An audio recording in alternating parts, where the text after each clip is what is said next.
Today I'm reacting to a fellow YouTuber, Alex Costa's watch collection. I know he has one piece of shit, and I hope that's the only one. If that's not the only one, I will need you, my god tier army, my GTA. Nice. God tier army, to rectify this, to force Alex to destroy that watch with me and making the watch world a better place, one watch at a time. Before we get into the video, make sure you subscribe to the channel now. And if you want to buy or sell your watch, go to prideandpinion.com and the team is there ready for you to buy your watch and to sell you an incredible watch. This video is sponsored by AG1, but more on that later on. You guys have been asking for my watch collection video for a very long time, and I decided, you know what? Let's give you guys what you... He's wearing a really good watch, you know. You know what he's wearing? No. You didn't watch this video? No, I haven't seen it. Oh, okay. So we're just reacting to a video that none of us has seen.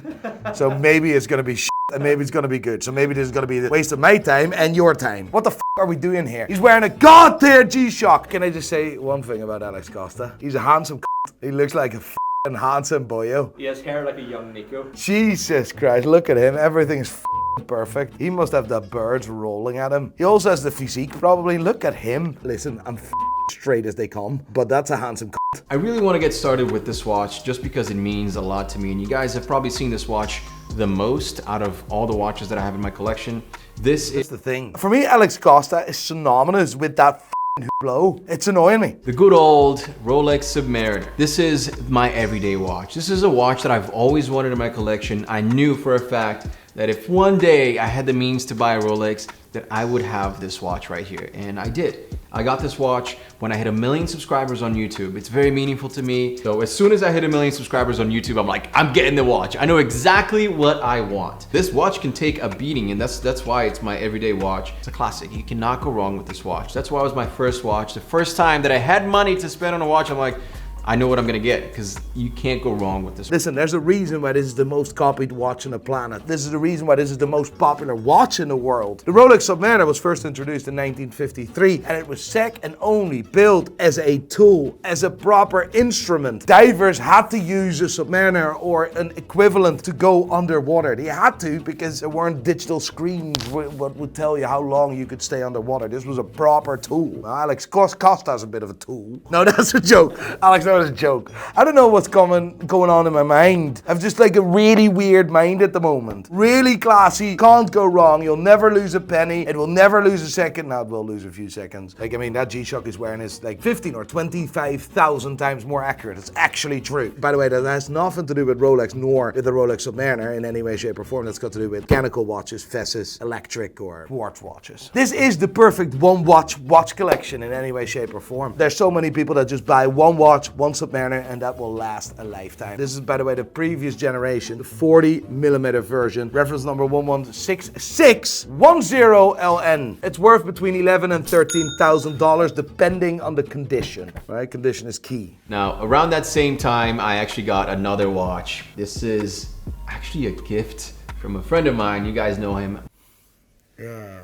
This is a Hublot Classic Fusion. After our debut on YouTube, right, 2.5 years ago, people are genuinely constantly on videos and watch collections, and to me personally, apologizing for wearing a Hublot or owning a Hublot. It is insane. I was on Watches and Wonders, and people literally came to me, talking about watching, and I asked, what do you have on their wrist? And they were like, oh, there were 1 or 2 people that like, oh, I'm so sorry, no, listen, it was a gift. Honestly, Alex, a lot of bollocks. Isn't a gift, wasn't a gift. I've never received a gift from anyone ever. Everyone makes mistakes. The point is, have you learned from your mistake? Because this is an embarrassment and you need to get a new set of friends. I love the stainless steel. I love the shape. It's very modern. I know Hublot has been catching some heat lately.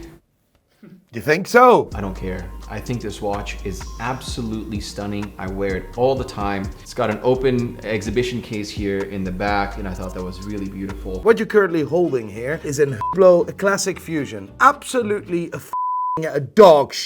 It couldn't get any worse. I'd rather have you icing out that watch because at least some value will be in that watch. And keep in mind, diamonds are worth all. Hamilton uses the exact same caliber to this watch. Exact same movement, right? But cost 1/10 of the price of a Hublot. You actually get it on a nice finished, good quality bracelet rather than a piece of rubber, which is absolutely dog shit. Hublot is the only brand in the watch industry where the fake version is better than the real deal. I don't even want to talk about this anymore, to be honest. This watch to me is extremely special, extremely special. It means the world to me. This is a Rolex Day-Date Oyster Perpetual 18 karat gold.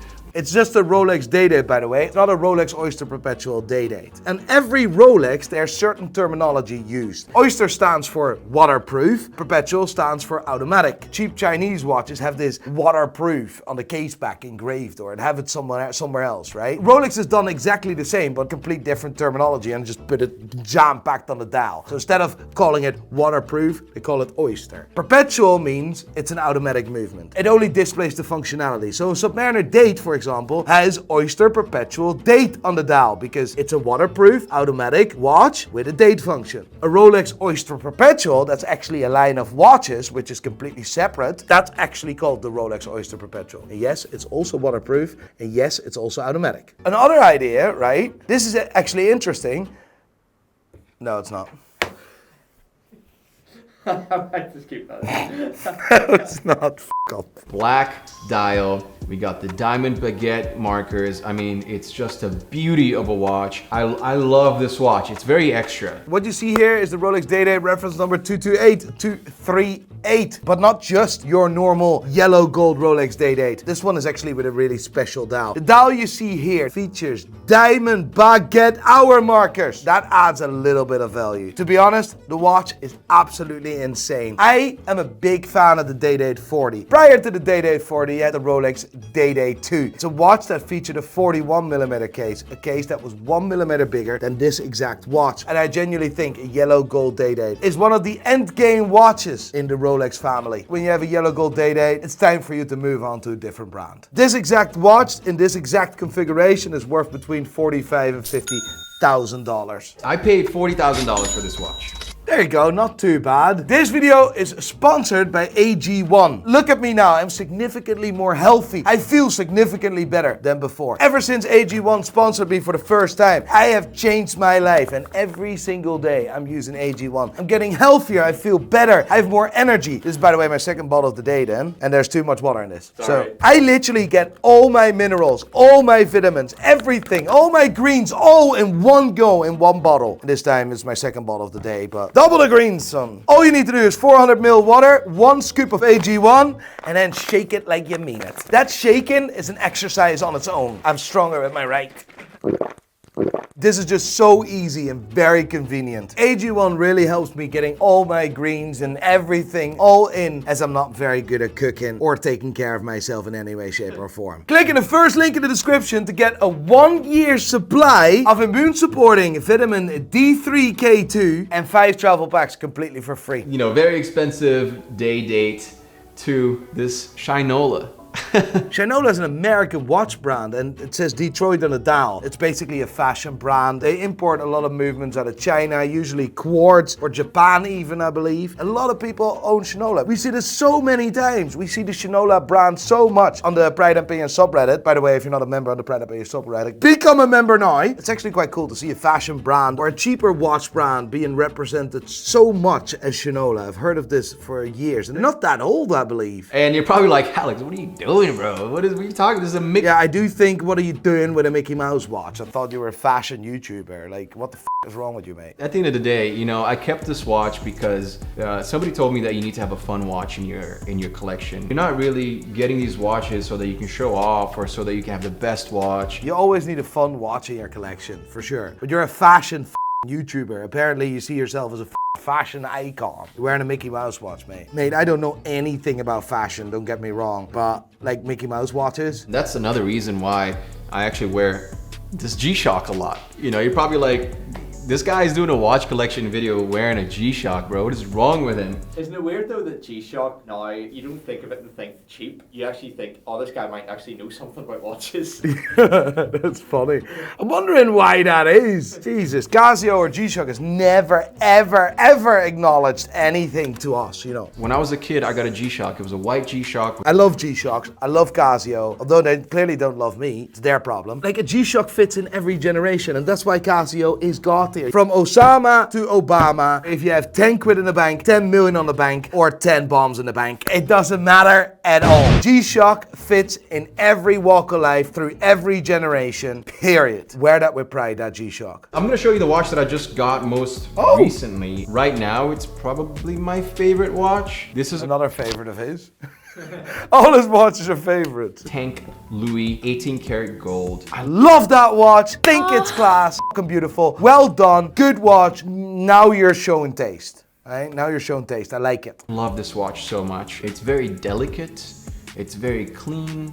It's so timeless. I don't know if it's clean, but it's quite timeless. I think the dial is everything but clean, but I mean, it's a very crowded dial. My mom was like, oh, we used to wear those at school. Like, she didn't have the Cartier one. She had the whatever other brand was trying to copy them back in Brazil. Those types of watches were very popular back in the day when I was like... Is it from Brazil? Have you seen no Brazilian women? Mate! I think what I like about this watch, and the reason why I got it, is it reminds me how far I've come and all the things that I've accomplished in my life. This all depends on condition and year, and if it's a full set and whatever. Long story short, you can pick up this watch from about $3,500 upwards to about $6,000 to get a good one. Before the Cartier, I think this was my favorite watch. This is the Omega Seamaster, No Time to Die. One of my big regrets in life, the No Time to Die Omega Seamaster in full titanium. I loved that watch, but the problem with that watch was it is so light, it is ridiculous, right? So I didn't feel anything. Now all of a sudden I really want that watch. Every time I'm in the airport I see that watch. And I know I sold it for about £7,000, right? But now if I want to buy that watch back, I'm paying about $9.5 for it. I can't justify spending that money on that watch anymore. But if I can ever find a good bargain, I will buy this again. He could genuinely be the next James Bond. James Bond watch from the newest James Bond movie. And it's such a beautiful watch. By the way, for those who haven't seen No Time to Die, James Bond dies. Omega gifted me this watch. Being gifted a watch from Omega is so cool, man. It's so cool. I love this watch. I wear it all. Of course. I've never been gifted a watch from anyone. This is probably my most worn watch outside of the Rolex Submariner. Oh, this is another most worn watch outside of his Rolex Submariner, outside of his Hublot, outside of his Cartier Tank, and his G-Shock. A very different watch is this Accutron. Probably don't wear it as much as I should, but it is. Oh, finally, that's one of the side hose he's not wearing. It's so cool. The movement is so different. It has like electrostatic movement, so you see everything in there just moving slowly with electrostatic energy.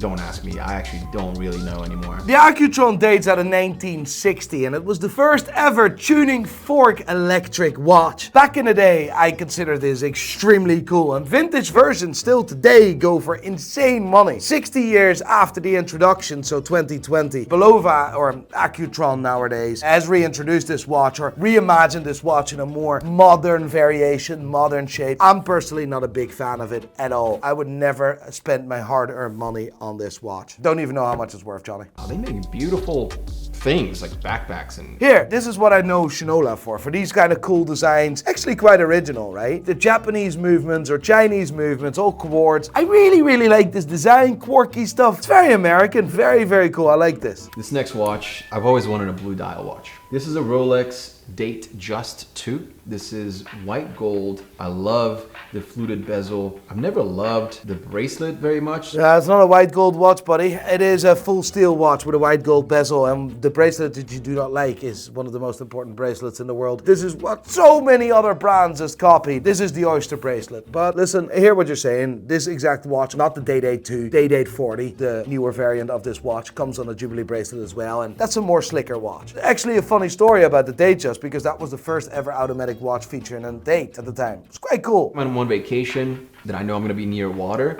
I wear this watch. So he has a Submariner that he wears all the time, but when he's near water, he's putting on his Datejust, because the Submariner is a dive watch and the Datejust is a dress watch. This is the Omega Dark Side of the Moon. It's a Speedmaster. This is the first time that I collaborated with Omega. I just wanted to say he would have never parted his money with that. I've never seen anyone buying that watch.